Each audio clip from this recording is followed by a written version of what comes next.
ቀን ሲጥል ፈራጁ ብዙ ነው። ችግር የጓደኛ ማበጠሪያ ወንፊት ነው። ከብዙ ጓደኞቼ ከሚሊየን ተከታዮቼ እንግዲህ አንድም ሰው አጥቼ በዚህን ያክል መልኩ እሰቃያለሁ ይለናል ኢሳም ወንድማችን። ምን ገጠመው? ምንስ አጋጥሞት ነው? ምን ሆኖ ነው የሚለውን እንግዲህ እንጨዋወታለን። ነገር ግን አንድ ነገር ችግር ሲያጋጥመን ጓደኞቻችን የኛ የምንላቸው ሰዎች ወዴት ነው የሚሄዱት? ወዴት ይሄዳሉ? ትንስቅ ሲኖረን ስንደሰት ብቻ ነው ወይ የኛ የምንላቸው ሰዎች አብረውን የሚኖሩት የሚባለው ጥያቄ ይፈጥርብናል ማለት ነው። ኢሳም እንግዲህ እንደምናውቀው ብዙ ጓደኛ ያለው ብዙ ተጎኑ የነበሩ ጓደኞቹ ነበሩ። ዛሬ የት ሄዱ? እስኪ ምን ገጠመው ኢሳምን? አሰላሙ አለይኩም ወራህመቱላሂ ወበረካቱ። ውድና የተከበራችሁ የቻናል ቤተሰቦች እንዴት ናችሁ? ከኔ ጋር አልሐምዱሊላህ። እንዲሁም ክርስቲያን ወገኖቼ ሰላም ጤና ይስጥልኝ እያልኩኝ ለቻናል አዲስ የሆናችሁ ሰብስክራይብ ያደረጋችሁ ቤተሰብ ሁኑ። እንዲሁም ነባሮቹ ላይክ ሼር እያደረጋችሁ እስከ መጨረሻው በማዳመጥ አበረታቱ ማለት ነው። ዛሬ እንግዲህ ለየት ባለ ነገር ነው የመጣሁላችሁ። ኢሳም ወንድማችን እንግዲህ ከኢክራም ጋር ያው ታውቁታላችሁ፣ በቲክታክም በዩቲዩብም ፌመስ ጓደኛሞች ናቸው ማለት ነው። ዛሬ ግን ኢሳም እንግዲህ በዚህን መልኩ ታሞና ሲሰቃይ ብቻውን ሆኖ እናየዋለን። ምን ገጥሞት ነው? ምንስ አጋጥሞት ነው እያልን እንግዲህ እንጨዋወታለን። በመጀመሪያ ኢሳም ወንድማችን አላህ አፊያህን ይመልስልህ። የሰው ጋጋታ ኖረም አልኖረም ፋይዳ የለውም፣ አላህ ሲጨመርበት ብቻ ነው። በነገራችን ላይ ሰበቡ ማድረስ ኸይር ነበረው። እንደ ጓደኛ እንደ አብሮ መብላት እንደ አብሮ መጠጣት አንድ ሰው ጓደኛችን ችግርም ሲያጋጥመው ህመምም ሲያጋጥመው ከጎኑ መራቅ የለብንም ማለት ነው። ምክንያቱም ያ ሰውዬ ሲስቅና ሲደሰት ገንዘብ ሲኖረው አብሮን ሲጠጣ አብሮን ሲበላ አብሮን ሲዝናና ብቻ ከሆነ የምንወደው እኛ ያንን የሱን ፈገግታና የሱን ገንዘብ ነበር የምንፈልገው ማለት ነው። አንድ ሰው በነገራችን ላይ የሆነ ነገር ሲመጣባችሁ ማለት ነው፣ የሆነ ችግር ሲመጣባችሁ እናንተ ችግር የመጣባችሁ ሰዎች ጠንከር ስትሉ ማን ከጎናችሁ እንደነበረ ማን እንደሄደ ትለዩበታላችሁ ማለት ነው። አላህ ጥንካሬውን የሚስጣችሁና ማለት ነው። ምክንያቱም አንድ እነኛ ሰዎች ማን ነው ትክክለኛ ጓደኛዬ ወይም ትክክለኛ የኔ ሰው የሚሆነው ማን ነው ብላችሁ ትለዩበታላችሁ ማለት ነው። ትክክለኛ የእናንተ ሰው፣ የእናንተ ተቆርቋሪ፣ የእናንተ አዛኝ፣ በቃ የእናንተን ደስታ ብቻ የሚፈጥር ሰው ማለት ነው። ምንም ይምጣባችሁ በገንዘብም ሆነ በጉልበቱ ከእናንተ አይርቃችሁም ማለት ነው። ትክክለኛ ጓደኛችሁ ከገንዘባችሁ ከእናንተ አብራችሁ ስትዝናኑ አብራችሁ ትስቁ አብሯችሁ ትስቅ የነበረውን ማለት ነው ጓደኛችሁ ምን መሰላችሁ? እኔ ብዙ ችግሮች ደርሰውብኝ አይቻቸዋለሁኝ፣ እውነቴን ስነግራችሁ ማለት ነው። ያ ችግር ግን ማን ነው ከኔ ጋር የቀጠለው ማን ነው አብሮኝ ያሳለፈው የሚለውን አይቸበታለሁ ማለት ነው። የማትጠብቁት ሰው አብሮኝ በቃ የሆነ ችግር ሲመጣብኝ አብሮኝ ይቀጥላል፣ አብሮኝ ይጋፈጥልኛል፣ በገንዘቡም ሆነ በጉልበቱ ይረዳኛል ያላችሁት ሰው ማለት ነው። እናንተ ያላችሁት ሰው ችግር ሲደርስባችሁ የለም እንደው ከጎናችሁ አረ እንዴት ናችሁ እንኳን አይላችሁም። አስመሳይ ጓደኛ ሁላ ማለት ነው። የሚያስመስሉ እህት ነን ወንድም ነን ጓደኛ ነን ምድር እሹ ነው ይሏችኋል ማለት ነው። ነገር ግን ችግር ሲደርስባችሁ የሉም። ያልጠበቃችሁት ሰው ደግሞ በቃ እንደ ማንኛውም ሰው እንደ ሀገር ሰው እንደ ራቅ አርጋችሁ የምታዩት ቁም ነገረኛ ሰው ለካ ከውጭ ሆኖ የእናንተን ደስታ የሚመለከት የእናንተን ጓደኝነት ማስጠጋት የሚፈልግ ማለት ነው። የችግራችሁ ዕለት ይደርስላችኋል። ያ ነው ሰው ማለት።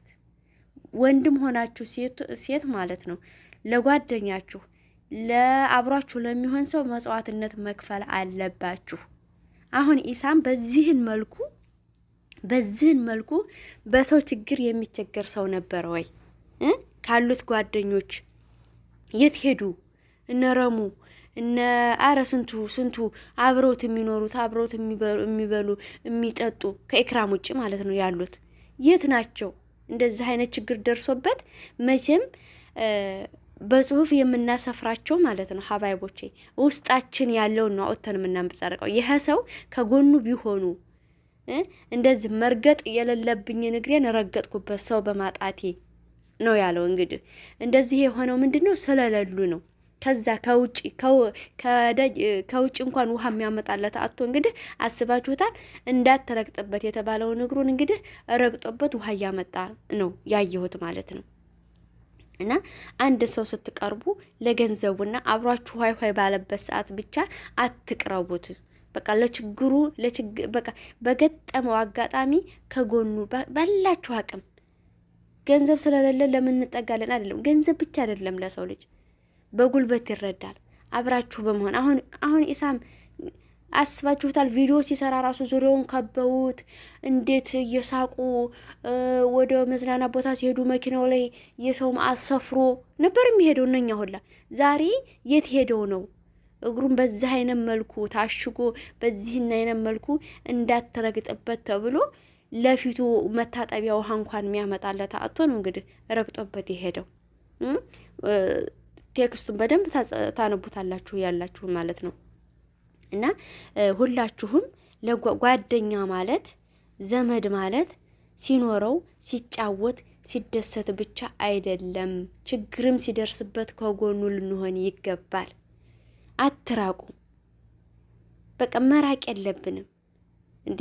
ይሄ አሁን ከዛ ሁላ በተራ አንድ ቀን ብዙ ናችሁ።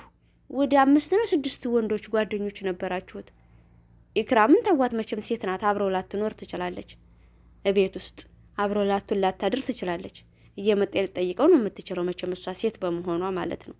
ወንዶቹ አብራችሁት የምትበሉት አብራችሁት የከረማችሁት ዛሬ በዚህን ያክል የትታችሁት ይሄዳችሁ ነው። ችግር እኮ በመቼ መጣብናል ብለን አናቅም። መቼ እንደሚከሰትብን አናቅም። በሰከንዶች ውስጥ ነው የኛ ችግር የሚመጣው ማለት ነው። በቃ አሁን ደህና ነኝ ብላችሁ አሁን ይከሰታል ያ ችግር ማለት። በማንኛችን ላይ ችግር እንደሚገጥም ስለማይታወቅ በተቻላችሁ አቅም የጓደኛን የዘመድን ሀቅ ተወጡ። በቃ በደስታው ብቻ ተጎኑ አትሆኑ። የሰው ልጅ በሐዘኑም በችግሩም ጊዜ ከጎኑ ልንሆን ይገባል ነው የምለው ሀባይቦቼ። ምክንያቱም በጣም አሁን ይሄ ልጅ እንግዲህ ብዙ ሆዱ ይዟል ነገር እኔ ስላየሁት በራሴ ማለት ነው። ችግር ሲመጣብኝ የራቁኝ ሰዎች ማለት ነው። ችግር ሲደርስብኝ የራቁኝ ሰዎች የወደቀ ግንድ ምሳር ይበዛበታል እንደሚባለው ማለት ነው። ጣጣችሁን ነው የሚያበዙት እነኛ አብሯችሁ የነበሩት ሰዎች ማለት ነው። የሆነ ነገር ሲከሰት አብሯችሁ ከመጋፈጥ ይልቅ የእናንተን ነውር ማብዛቱ ነው የሚበዛው የሚልቀው ማለት ነው። የእናንተን እነኛ ሰዎች እንዲደራረቡባችሁ ነው የሚፈልጉት ማለት ነው። እና ጓደኛ ማለት ትልቅ ነገር ነው።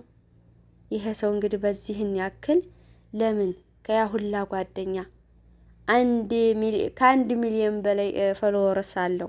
ያ አሁን ፎሎወርስ መቼም የውጭ ነው፣ በስልክ ነው ሊጠይቁት የሚችሉት። እንዴት ነህ ምን ሆነ ነው የጠፋኸው ሊሉት የሚችሉት ማለት ነው። ግን አብራችሁት ያላችሁት አብራችሁት የምትበሉት የምትጠጡት ለምን እራቃችሁት ነው የምለው ሀባይቦቼ። ኢክራምስ ለምን ተጎኑ የለችም ልትሉ ትችላለች። ኢክራም ልትኖር ትችላለች፣ ነገር ግን 24 ሰዓት እሱ ጋር ልትሆን አትችልም። ምክንያቱም አልተጋቡም፣ አብረው መኖር አልጀመሩም፣ ገና ናቸው ማለት ነው። እንደ ጓደኛሞች ናቸው። ነገር ግን ወንዶች ጓደኞቹ የት ናችሁ? በዚህን ያክል ልጁ እንደዚህ እኮ ነው፣ ለምንድን ነው ያረዳችሁት ለማለት ያክል ነው። በነገራችን ላይ የሰው ልጅ ኖረም አልኖረም ዋናው አላህ ሱብሃነሁ ወተዓላ አፍያህን ይመልስልህ። የሱ ዝነትና የሱ ረህመት ይበልጣል ማለት ነው።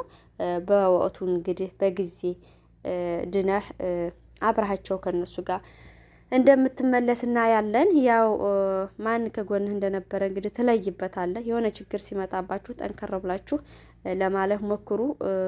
ሰው ትለዩበታላችሁ ለማለት ያክል ነው። ኢሳምን አላህ አፍያ ያድርግህ እያላችሁ እንግዲህ ሁላችሁም ጸሎት አድርጉለት፣ ዱአ አድርጉለት። ጓደኛ ያላችሁ ከጓደኞቻችሁ የሆነ ችግር ሲደርስባችሁ አትራቆላለሁኝ። ምክንያቱም ያ ሰውዬ ለእናንተ ጓደኛ ማለት መስዋዕትነት የሚከፍልላችሁ ጓደኛ ነው ማለት ነው። በተቻላችሁ አቅም ከዛ ሰው መራቅ የለባችሁም እላለሁኝ ሀባይቦቼ። እንግዲህ ኢሳም ወንድማችንን አላህ ያሽረው እያላችሁላችሁ አደርጉለት።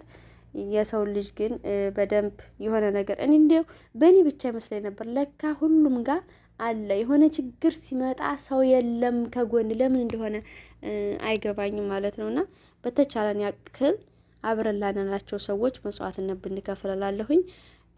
አላህ ያሽርህ። እንግዲህ ሁላችሁም አላህ ያሽርህ እያላችሁ ዱአ አድርጉለት እላለሁኝ። የዛሬ ቪዲዮ ይሄን ያክል ነበረ፣ ይበቃኛል። በዚሁ ልሰናበታችሁ። ባይ ባይ።